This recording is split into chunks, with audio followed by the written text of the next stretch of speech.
A Onda, do original em alemão Die Wille, que provavelmente estou pronunciando errado, é um filme de drama e suspense dirigido por Denis Gansel e lançado em 2008.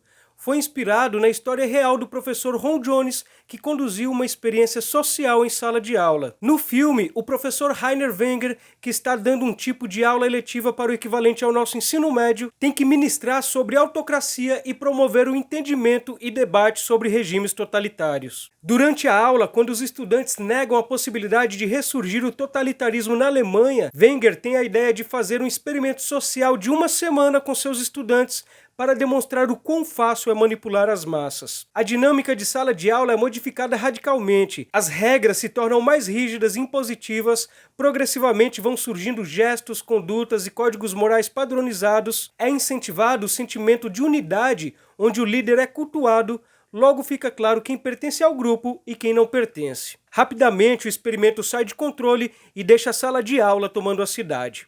A Onda é muito utilizado em aulas de filosofia, sociologia e história. Aliás, me diga aqui nos comentários se você está vendo esse vídeo para fazer algum trabalho de escola ou de faculdade. Além de ser muito didático, é muito interessante e bem produzido. Ilustra como a ideologia fascista toma para si ideias comuns como família, respeito, união e subverte esses valores. Eu sou Douglas Fernandes, professor de História e Filosofia e apreciador de cinema. E hoje vamos fazer uma análise do filme A Onda, de Denis Gansel. Não esqueça de deixar o seu joinha e, se não for inscrito, se inscreva no canal.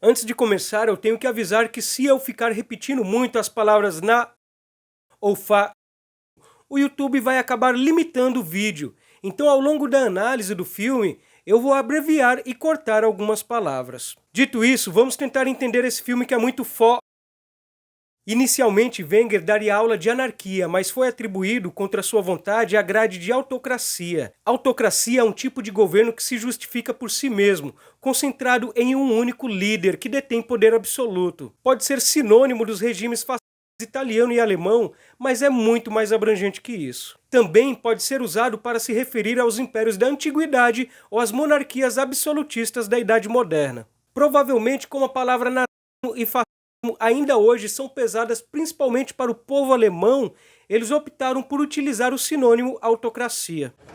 Olha, gente, eu confesso que eu estou muito surpreso com tanto interesse pela autocracia.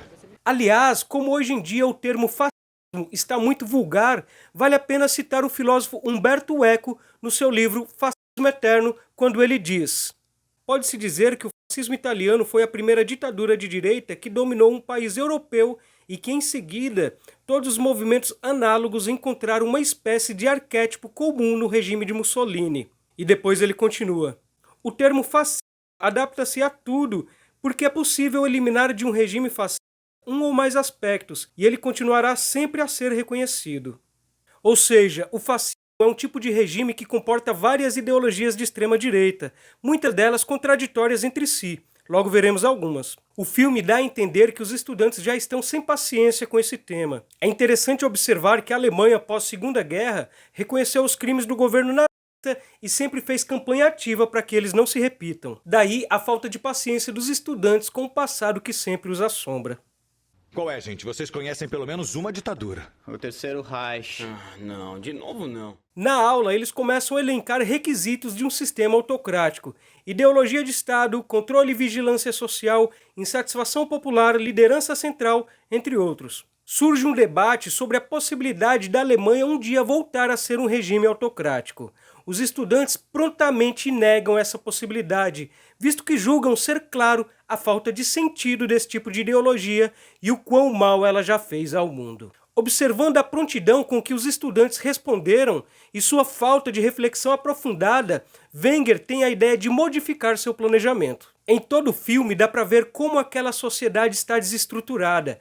Os jovens não sentem propósito em suas vidas e não se sentem pertencentes a algum grupo social. Em outra cena, e até em alguns diálogos, dá para perceber que eles vivem em uma sociedade bem individualizada. Também seus pais, fruto de uma geração passada próximo à guerra, são despreendidos dos problemas de seus filhos. Fica explícito certo conflito entre as gerações e a falta de motivação entre os jovens. A ideia de modificar o planejamento inicialmente sofre resistência por parte dos estudantes, mas a maioria adere mesmo sem saber o propósito. Lentamente, Rainer introduz alguns pensamentos e práticas ideológicas. A sala de aula se torna meio que um microcosmo regido por uma ideologia ditatorial. Mas toda ditadura tem uma figura de liderança central. Vamos trazer isso pra cá. Quem é que poderia ser no nosso grupo? Práticas simples e aparentemente inofensivas. Por exemplo, alinhar as carteiras da sala, disciplinar e agrupar os estudantes de acordo com seus perfis e entoar lemas como "União é poder". Até mesmo decidem usar um uniforme durante a semana do projeto, algo que todos possam ter, calça jeans e camisa branca. É interessante notar que o filme faz referência a um tipo de padrão estético muito comum em regimes e seitas extremistas, a simplificação das roupas e a padronização dos uniformes. Por exemplo, os camisas negras da primeira metade do século XX na Itália. Camisas negras foram alguns grupos armados que formavam uma milícia de apoio ao governo de Mussolini. Eles eram chamados assim por causa da cor de seus uniformes. Eram extremamente violentos, perseguiam, intimidavam e até assassinavam opositores do governo. Umberto Eco fala em seu livro: o fascismo italiano foi o primeiro a criar uma liturgia militar, um folclore e até mesmo um modo de vestir-se, conseguindo mais sucesso no exterior que Armani, Benetton ou Versace. Inclusive, tiveram sucesso em exportar essa estética junto com sua ideologia aqui para o Brasil também. O movimento integralista brasileiro, também conhecido como os Camisas Verdes por causa da cor que adotaram para representar seu grupo, foi fundado em 1932 por Plínio Salgado, um movimento político ultranacionalista e conservador de extrema-direita totalmente inspirado no fascismo italiano. Já interferiram muito na política brasileira e vez ou outra reaparecem com suas bandeiras e roupas verdes. Comentem aqui se esse tema interessa a vocês. Se tiver muitos comentários, eu faço um vídeo à parte igual que eu fiz sobre a KKK dos Estados Unidos. No filme, é fácil perceber a força dessa simbologia do uniforme. Por exemplo, com Tim, um jovem que sempre tentou se aproximar dos outros estudantes, mas nunca conseguia ser aceito. A uniformização das vestimentas, comportamento e pensamento fez com que ele se sentisse pertencente a um grupo. É o primeiro a obedecer sem questionar, até mesmo queima suas roupas coloridas em nome do uniforme branco. Caro, por outro lado, tem um jeito mais individualista e autoritário. Quando Rainer perguntou quem gostaria de ser o líder do projeto, ela foi a primeira a levantar a mão, mas perdeu, pois todos escolheram o professor como figura de poder. Ainda assim, ela estava empolgada com o projeto. A coisa muda quando a mãe dela faz um comentário debochando a camisa branca que ela estava usando. Aonde vai assim? Quê? Está parecendo uma freira. Fica evidente que ela e sua família não se entendem muito bem. Quando ela chega na sala de aula, é a única de camisa colorida, enquanto que os outros estão de branco. Acaba sendo excluída do grupo. No terceiro dia, eles escolhem o nome, a Onda. Até mesmo desenvolvem um logo. Rainer fica impressionado com o engajamento dos estudantes. De certo modo, até mesmo ele está sendo afetado pelo projeto. Fica nítido como os jovens encontraram naquela liderança um sentido para suas vidas e um sentimento de pertencer a algo coletivo. Por último, escolhem uma saudação particular, estendem a palma de suas mãos para baixo e fazem um movimento de onda abaixo do peito. Bom dia! Bom dia, senhor. Podem se sentar. A saudação com a palma da mão estendida lembra mesmo que rapidamente uma saudação nazista, mas disfarçada como se fosse algo ainda secreto ou pertencente a um grupo seleto. Sem que o professor fique sabendo, os estudantes levam aquelas ideias para suas vidas particulares. Carregam o nome e o símbolo da onda como se fosse uma verdade e deixam seu registro por toda a cidade. Em certo momento, cruzam com grupos anarquistas na rua e começam uma briga. Tim saca uma arma e deixa todo mundo assustado. Quando os anarquistas correm, os amigos dão uma bronca nele. Ele dá risada e diz que está carregada somente com festim. Na retórica fascista, uma de suas táticas é desenvolver o sentimento de pertencimento a partir de um opositor, o inimigo, o nós e o eles. É aqui que eu cito o Eco quando ele diz: para os que se veem privados de qualquer identidade social, o fascismo diz que seu único privilégio é o mais comum de todos, ter nascido em um mesmo país. No caso do filme, podemos traduzir por pertencer ao mesmo grupo, a Onda. Além disso, os únicos que podem fornecer uma identidade ao grupo são os inimigos, Assim, na raiz da psicologia fascista está a obsessão do complô. Os seguidores têm que se sentir sitiados. Ou seja, eles têm que se sentir perseguidos pelos que são de fora, os que não fazem parte do grupo. Isso dá um sentimento de coesão entre eles. Mas o complô tem que vir também do interior. Os judeus são, em geral, o melhor objetivo, porque oferecem a vantagem de estar ao mesmo tempo dentro e fora. O integrante do grupo se sente permanentemente em estado de perigo, por isso requer proteção de seu líder. Existem os inimigos que vêm de fora, mas também os traidores, os inimigos que vêm de dentro. A mínima discordância é vista como traição. É o caso de Caro, que é tida como inimigo de dentro. Tomando consciência das proporções que a onda está ganhando, ela tenta parar o crescimento do grupo. Alerta os amigos das ações autoritárias que estão acontecendo, como constranger as pessoas a fazer a saudação ou usar a camisa branca. Ela imprime alguns panfletos e tenta espalhar pelo colégio. Tim fica cada vez mais tomado pela ideia de crescer o movimento. Aparece sem avisar na casa de Rainer e diz que é para protegê-lo. Rainer percebe que ele não tem estrutura emocional e o chama para jantar e tenta dar bons conselhos para ele. Quando chega a sexta-feira, último dia da atividade, o professor começa a ver os efeitos do seu projeto. As pinchações pela cidade, o comportamento perigoso de Tim e a agressividade entre os estudantes e outros grupos. Ele próprio se percebe mais agressivo. Droga! Depois de discutir com sua esposa, Rainer tem a ideia de convocar o grupo uma última vez para dar fim no que começou. Todos se reúnem no colégio no dia seguinte. O professor pede para que tranquem as portas após todos terem entrado. Mais uma vez se coloca como líder da onda, faz a saudação e começa a ler os artigos que os estudantes escreveram sobre o projeto.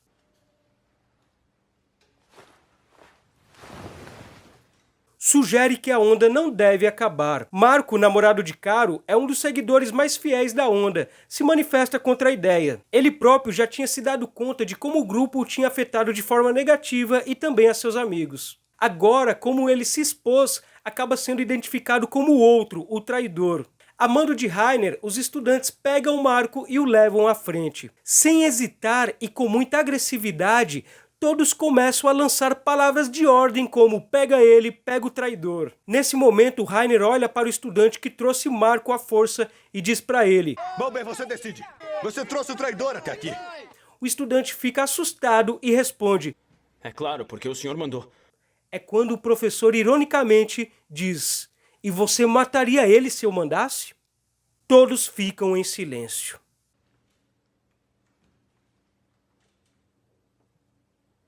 Rainer deixa o seu papel de ditador e lembra a todos que aquilo é um teatro, um pequeno experimento, e traz de volta o problema que deu início ao projeto. Seria possível uma ditadura na Alemanha atual? Em choque, todos começam a entender que sim, e como se deixaram facilmente ser manipulados por aquela ideologia.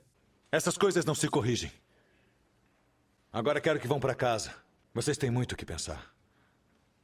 Tim, com medo de ficar sozinho novamente, fica inconformado quando Rainer determina o fim da onda. Muitos de seus colegas o apoiam.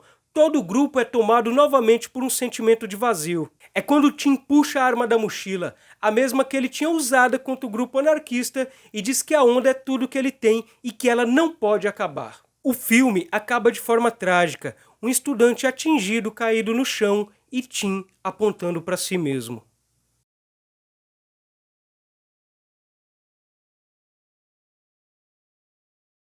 Uma das conclusões que podemos chegar é que sim, é possível um governo fascista surgir no mundo ainda hoje. Não necessariamente precisamos concordar com o fascismo para agir de acordo com essa doutrina. Como ela não é racional, simplesmente podemos ser levados por discursos massivos simplificados que direcionam o nosso comportamento social.